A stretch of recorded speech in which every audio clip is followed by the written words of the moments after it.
Hello, everyone. Thank you for joining us today for our ALS webinar Wednesday. My name is Alex Yao. I'm a marketing coordinator for ALS North America, and I will be facilitating the webinar today. A few helpful notes before we begin. If you're having technical issues with our webinar platform or any questions, type your message or question using the chat function at the bottom of the screen. You can also select the hand icon to notify me of your status so I can assist you. All questions regarding the webinar material will be answered at the end of our presentation. I'll hand it over to Morton, who will introduce our presenter today. Yes, thanks, Alex. Good afternoon, everybody, and welcome to this webinar where we'll be discussing the UCMR-5 program from EPA. My name is Morton Christensen. I'm the Sales and Marketing Director for ALS in the US. More importantly, today's presenter is Angela Karst. Angela is the technical manager here at ALS, and she is located at our largest PFAS/UCMR-5 lab. So who better to present the topic? And with that, I will hand it over to you, Angela. Morton, thank you for joining us today. My name is Angela Karst. As Morton said, I'm the technical director at ALS Holland. I also oversee the PFAS lab. Today, we're going to talk about the requirements of the UCMR-5 study and what has been discovered so far. More specifically, we'll talk about how the UCMR program came about, what it entails, PFAS in general, data from previous UCMR studies that pertain to this webinar, the current UCMR-5 study, what public water systems need to do, and how ALS can help you with your UCMR-5 testing needs. So in 1974, the Safe Drinking Water Act was passed by Congress. There have been many amendments since then, but we're going to focus on the parts of the act that pertain to the UCMR program: the Contaminant Candidate List, or CCL, the Unregulated Monitoring Rule, or UCMR, regulatory determination, and the 6-year review.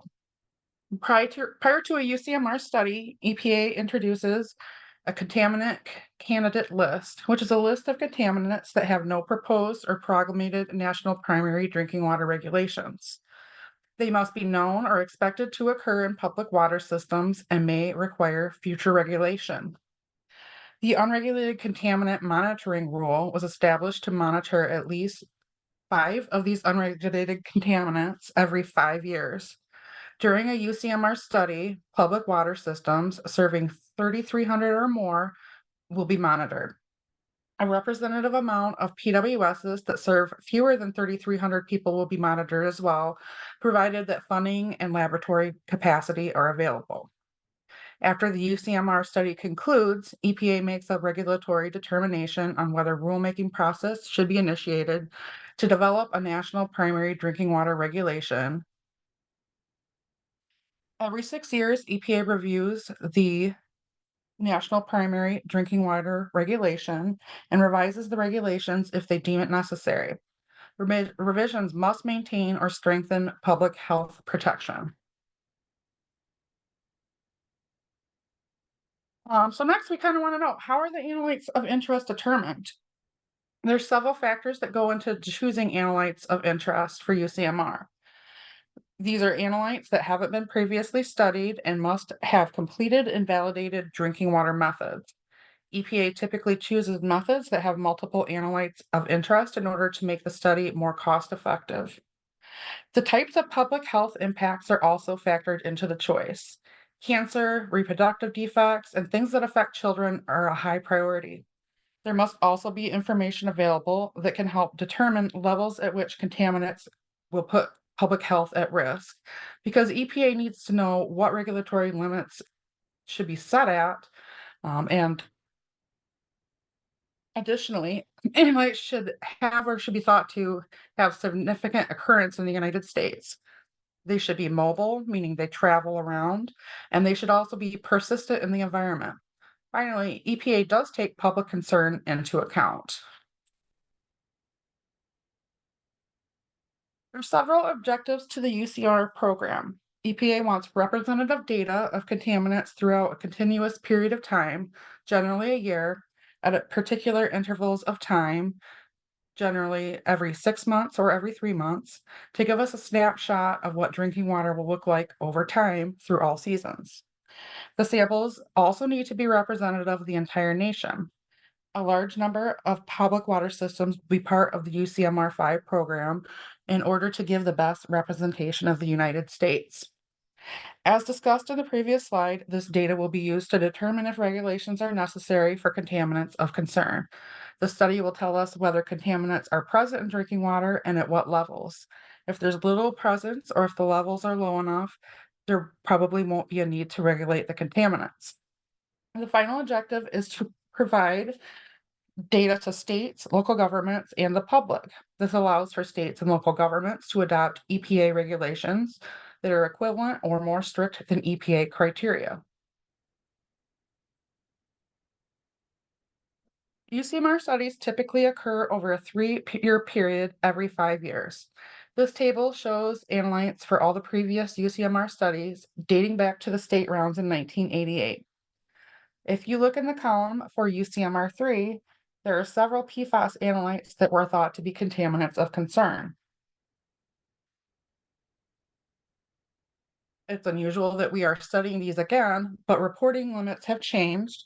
And in 2019, EPA introduced Method 533, which includes additional PFAS analytes.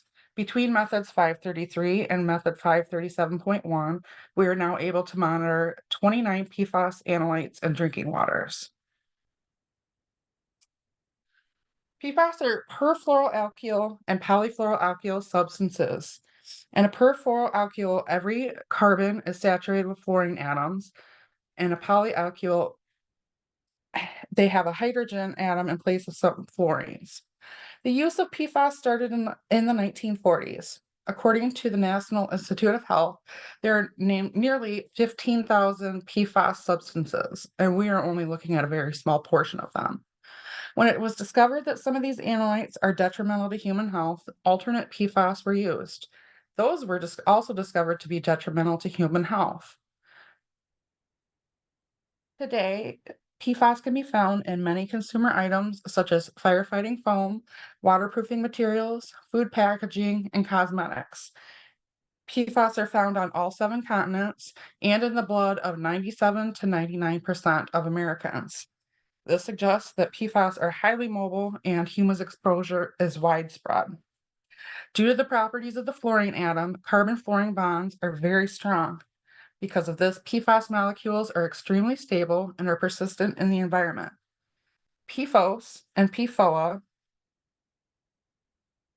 which can be found on the right side of the slide, are some of the most common PFAS analytes found in nature due to widespread usage. Most manufacturers have stopped using PFOS and PFOA, but not all of them have, and US has not banned usage as of now. The reason we're concerned about PFAS is the serious health effects from exposure. Health effects can range from cancer and leukemia, high cholesterol, obesity, weight loss, suppression of the immune system, developmental defects, and reproductive defects. Given that nearly all Americans have PFAS in their body, the impacts could be huge. Many wonder where all this PFAS contamination is coming from. It's not just from production of certain things, and it's not just from AFFF or aqueous firefighting foam. Some of the other more frequent things are from Teflon or Scott Guard production. But these aren't the only sources for PFAS contamination. This table shows PFAS and health advisories from the drinking water criteria, as well as some of the PFAS that were frequently found in this study, and some of the products that they were used to produce or found in as a byproduct. Some of them are commonly used products such as printer ink, ski wax, dental floss, cosmetics, popcorn bags, food wrappers, leather, polishes, surfactants, and clothing. PFOA and PFOS haven't been used by major manufacturers for years, but they are still prevalent in drinking water. They were replaced by shorter chain PFAS, but now we're discovering those are also problematic and prevalent in drinking water too. This is Environmental Working Group, also known as EWG's Interactive PFAS Contamination Map of the United States, current through November of 2023. It does not include the results from the UCMR-5 study, but does include results from the UCMR-3 study, data available from states, PWSs, and the Department of Defense, and private wells that may have been reported. This map is based on the most recent EPA health advisory, but may not include data at that level due to changing requirements, meaning samples may have not been reported at that level. As you can see, PFAS contamination is very widespread. Despite many manufacturers decreasing or eliminating usage, it goes to show that this is a forever chemical and affects all of the United States. While EPA currently has no mandatory drinking water regulations, many states have taken it upon themselves to regulate PFAS in drinking water, as well as other types of water. This map shows which states have standards higher than, lower than, or equal to 70 parts per trillion, which was the previously recommended health advisory limit for PFOA and PFOS. This table from the Interstate Technology Regulatory Council website includes drinking water criteria by state, whether the rule has been promulgated or not. While there are other criteria available, only drinking water regulations are included here. There are different types of advisories from different years and different agencies within each state. This doesn't include every state with regulations, but it goes to show that each state has a different interpretation of what drinking water or acceptable levels of PFAS are in drinking water. Shifting back to the previous UCMR studies, UCMR-3 included several PFAS analytes. The study concluded in 2015 and results were published in 2017. 4,920 PWSs were involved, totaling 36,972 results. There are some significant findings in this table. The set of numbers in the second column are the method reporting limits, or MRL. This isn't related to a health advisory limit. This is the confidence level at which the collective of UCMR-3 approved laboratories can detect analytes of interest. The column to the right of the MRL shows the reference concentration. The reference concentration is an estimate of a continuous inhalation exposure to the human population that is not likely to be harmful during a lifetime. At the time, reference concentrations were only available for PFOA and PFOS. A small number of results showed detection above the reference concentration, 0.3% for PFOS and 0.09% for PFOA. There were detections above the method reporting limits for all analytes that were studied. This resulted in 1.37% of samples with detections greater than the MRL.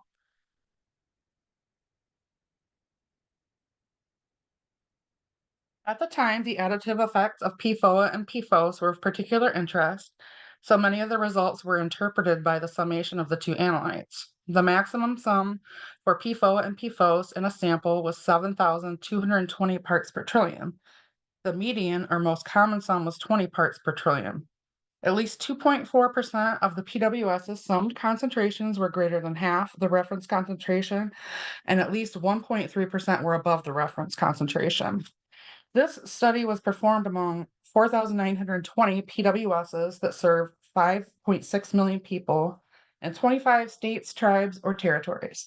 It represents about 1.7% of the population in 2015 when the study was concluded.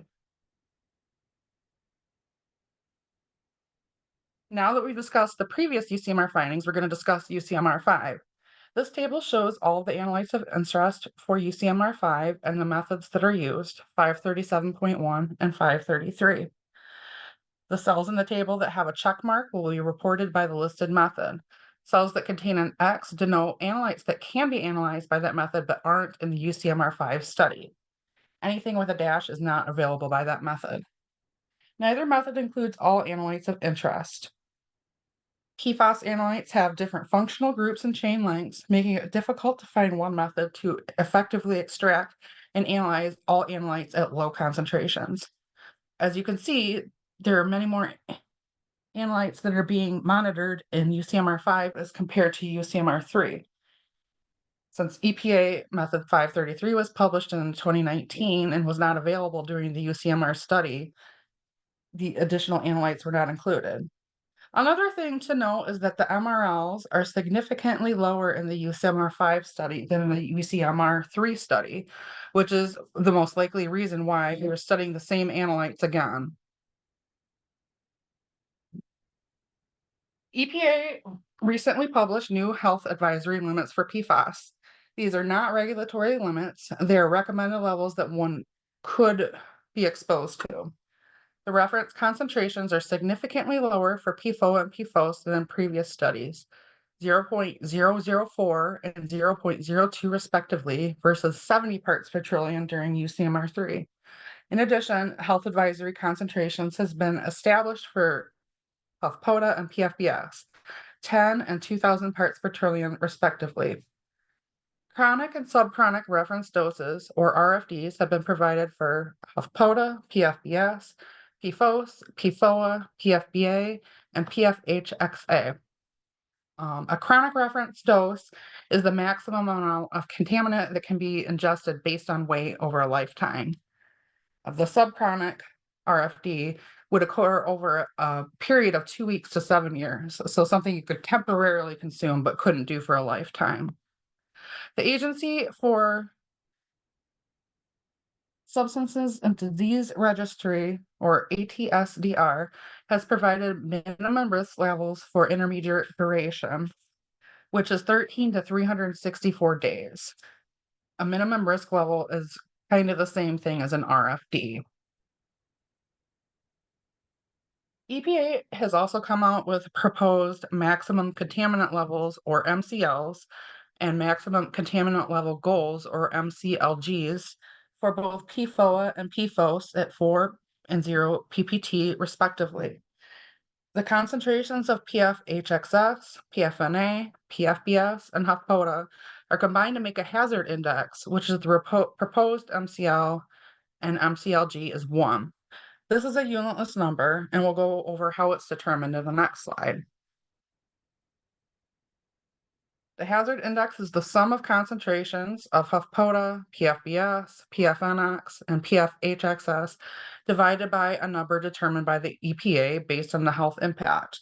This affects PFAS exposure is thought to, PFAS exposure is thought to be additive for these analytes. UCMR-5 is a large study, includes all public water systems serving 3,300 and greater people. There are also 800 randomly selected small PWSs included that serve 3,300 people or less. This includes community water systems and non-transient, non-community water systems. A non-transient, non-community water system is something like a school, hospital, or factory that has its own water system. It isn't open to the public and it operates for at least 6 months out of the year. And just so you know, I wasn't aware. A transient non-community water system would be something like a gas station or campground where people are only there temporarily. This is going to result in 10,311 water systems that will be studied over a 3-year period. EPA will take care of funding and review sample results for small PWSs, and large PWSs are responsible for funding and finding a UCMR-5 approved laboratory. Pre-sampling events for UCMR-5 took place in 2022. PWS is registered during this time, training was provided, and laboratories went through the approval process. The sampling period started in January of 2023 and will last through December of 2025. Each PWS will do 12 consecutive months of sampling events during this time period, but not all will sample at the same time as to not overload laboratories.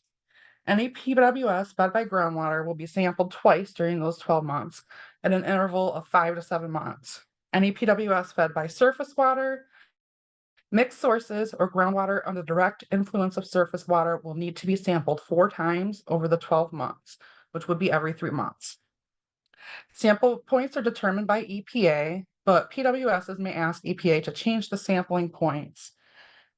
Samples are collected from entry points to the distribution system where the largest volume water is distributed annually. Source water does not need to be tested, nor does any water during the treatment process. In 2026, the post-sampling period will occur. During this time, resampling will occur when necessary. Laboratories will finish reporting all the data, and all data will be uploaded into the National Contaminant Occurrence Database, or NCOD. And we'll take a look at that in a few minutes. So, what do PWSs need to do? They need to follow the sampling schedule provided by EPA. They need to follow sampling instructions, which we'll go over in a minute. They need to send the samples to the lab within holding time. As I mentioned previously, EPA will take care of funding. They'll provide shipping labels and review data for small PWSs.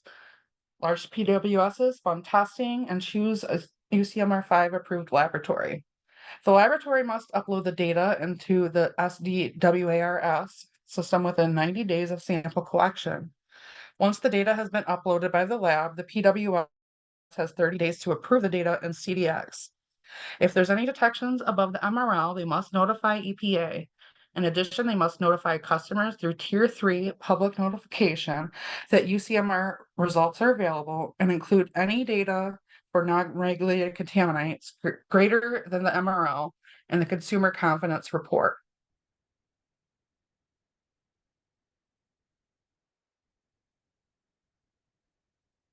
Let's go over sample collection. There can be many sources of contamination when collecting samples, some of which we've seen at the lab. They've listed some of the more common things to avoid when sampling: newer unwashed clothing, water-resistant clothing, using fabric softener, anything that contains a water, dirt, or stain-resistant chemical. So waterproof clothing is out. Food, especially food with wrappers like fast food or prepackaged snacks, should be avoided. Any personal care products, sunscreen, or insect repellents should not be applied in the sampling area. And any materials that contain Teflon or PTFE should not be used. Paper adhesives, paper towels, or clipboards made or coated with PFAS should be avoided. And it's kind of hard to know which items are coated with PFAS, so some of those items would need to be tested. Latex, especially latex gloves, should also be avoided. This is a summary of what needs to be done during sample collection, and we include these in our bottle kits. First, wash hands and put on nitrile gloves, and this step is very important.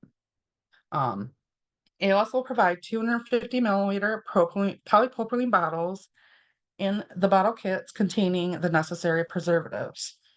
Open the tap and flush the system for 3 to 5 minutes and collect any sample or the sample flowing from the system. Take caution not to flush the preservative out of the bottle. Cap the bottle and agitate by hand until the preservative has been dissolved. These are important steps as well. You're going to get a better representative sample if you actually let the water flow for a while, and you want the preservative to be there and to not be dissolved, or to be dissolved and not flushed out, so that your sample is actually valid. Another thing to note is PFAS can stick to the walls of containers, so don't use an alternate vessel to hold a sample. Don't split samples. This leads to analytes being left behind and inconsistent results between different sample bottles. Angela, excuse me, we're one slide behind now. Oh gosh, sorry about that. Thank you. Since there are so many sources of contamination, each sample set should have a field reagent blank. For method 537.1, the field reagent blank will come from the lab, sealed, containing PFAS-free water and a preservative. The field reagent blank should be opened in the field and poured into an empty bottle and sealed. Method 533 is kind of different. You will get a lab sealed PFAS-free water bottle with no preservative, and you'll pour it into a bottle with preservative. These bottles with the preservatives and PFAS-free water are all tested at the lab prior to sending out in the field so that we know they're PFAS-free. The sample should be sent back to the lab with field blanks in their coolers containing ice. Alternatives to ice can contain PFAS and could contaminate the samples. The samples need to arrive to the lab at or below 10 degrees Celsius, and they should arrive within 48 hours of collection. Another thing I want to point out is it's easy to not pay attention, but don't touch the sample inside of the bottle or the inside of the sample lid, or we can see contamination that way as well. All right, so now that we've gone over sampling, let's talk about what we've seen so far. In October of 2023, EPA released a data summary. So far, 13.6% of involved PWSs have results. Of those, 9.5% have PFOA above EPA's health advisory, also known as HA level. 10% or 10.7% have PFOS above the HA level. As of this study, one PWS had HFPOTA above the HA level, and PFBS was not detected above the HA level. Of the remaining 25 PFAS that do not have health advisories, 14 analytes were measured at or above the MRL by at least one PWS, while the other 11 were measured at or below the MRL. So this is the most up-to-date UCMR-5 data since that publication on the National Contaminant Occurrence Database website. As of December 7, over 3,000 public water systems have results available, and over 10,000 results have been entered for each analyte. The percentage of PWSs with results above the reference concentration for PFOA and PFOS hasn't changed much, neither have HFPOTA or PFBS. Among the contaminants that have RFDs or risk levels available, results are greater than or equal to the MRL, PFHX, PFNA, PFBA, PFHXA. Additional analytes are of note that have more than 100 detections is PFHPA and PFPEA. These are all short chain analytes, C4 to C7, which was mainly what was used to replace PFOS and PFOA. As I mentioned before, this MRL isn't a health advisory. It's a limit on what level the labs combination of labs can reliably detect. UCMR-5s are lower than UCMR-3. The health advisory limits are also much lower than what they were in UCMR-3. As time goes on, HA levels will likely be added and some will likely decrease again. Methods 533 and 537.1 do have lower MRLs than the UCMR-5 study does, so lower MRLs are achievable by these methods. These images of PFAS exceedances by state versus affected population were posted on LinkedIn by Kyle Thompson. The blue map shows the percent exceedance of the proposed rule for PFOS, PFOA, and hazard indexes, and the map on the right shows the population affected by the proposed rule exceedances. There's a lot of interesting things about these maps. For instance, the map on the left shows several northeastern states with high exceedances, but the map on the right shows that a small amount of the population will be affected. There could be several reasons for this. The states don't have large populations, and there could be many PWSs with detections that serve fewer people. Some of the states with more moderate exceedances show that a large population will be affected, such as California, Texas, and Florida. These do have large populations, and there could be a large number of people served by few PWSs, or it could be many PWSs that have detections.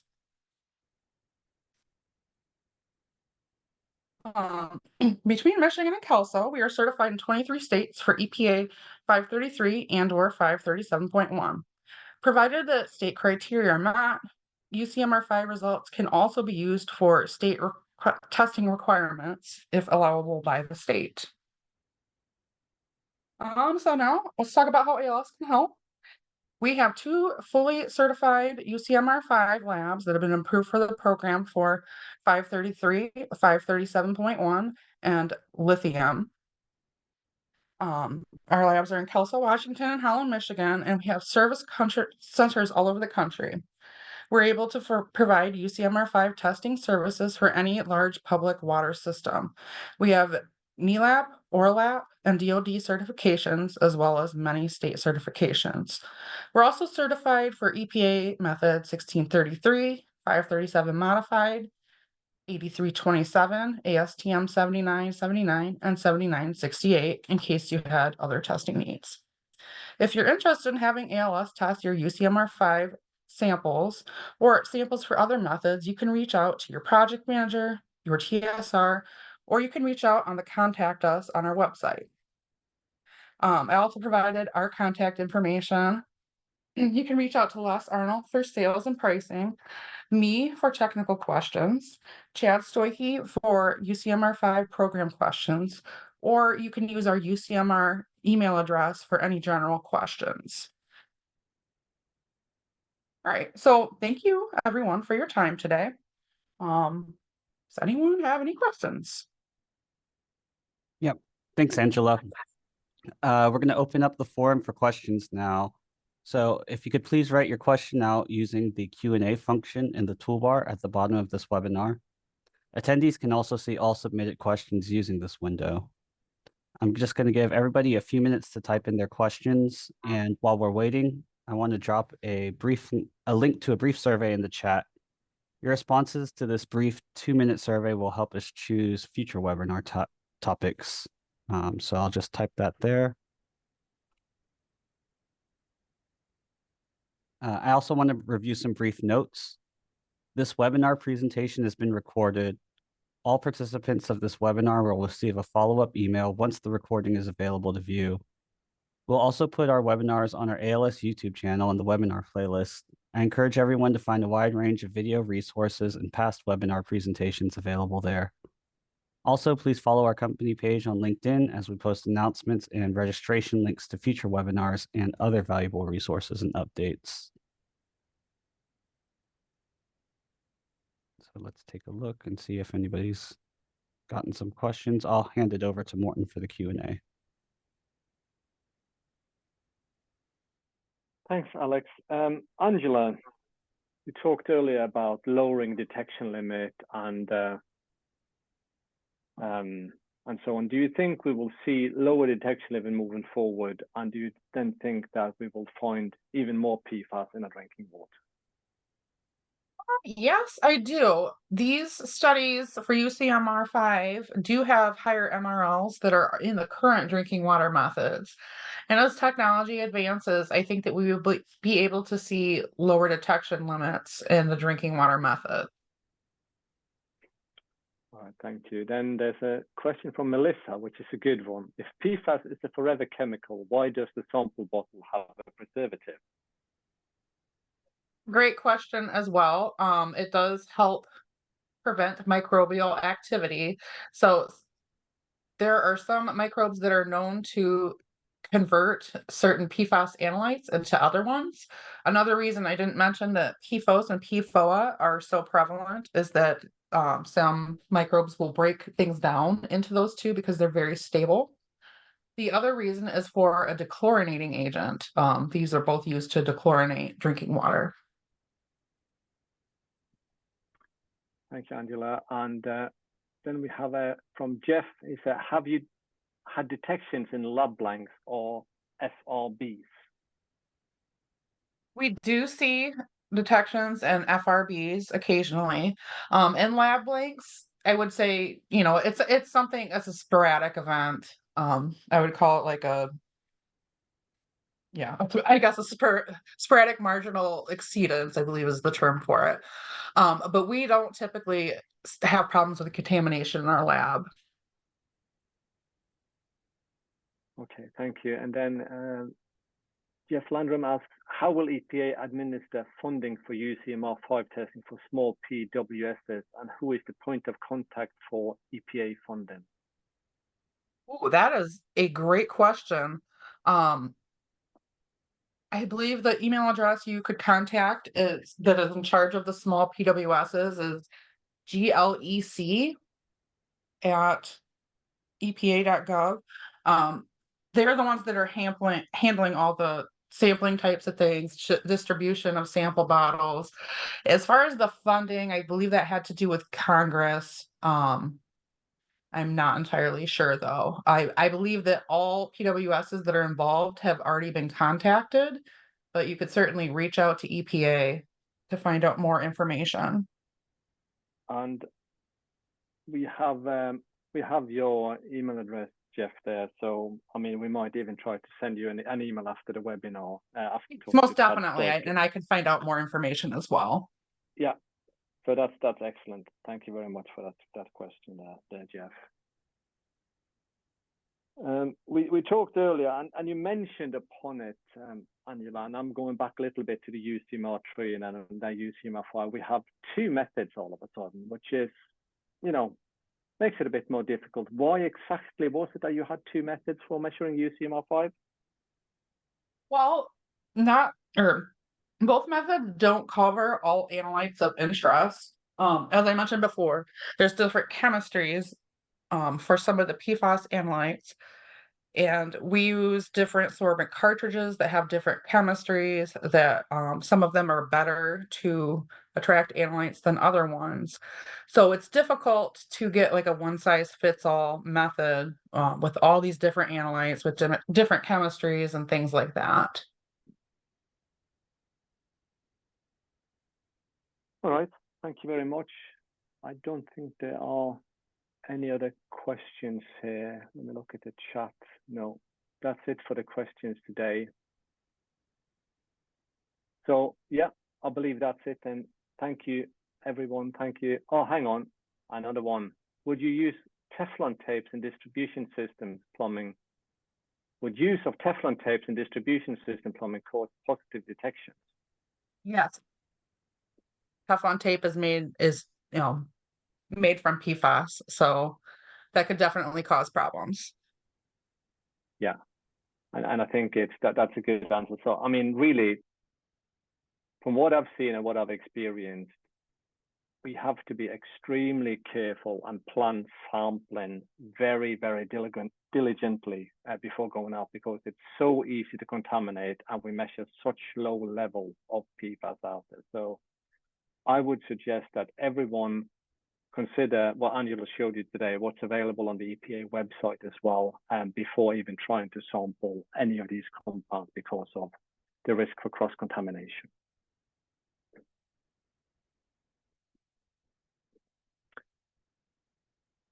Another one for Jeff. Then how would you suggest to properly choose a sampling location with a wide use of those tapes?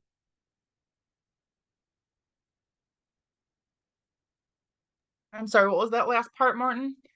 Then how would you suggest to properly choose a sampling location with a wide use of those tapes, Teflon tape? Oh, yeah, it's a great question. I don't know the answer to that one.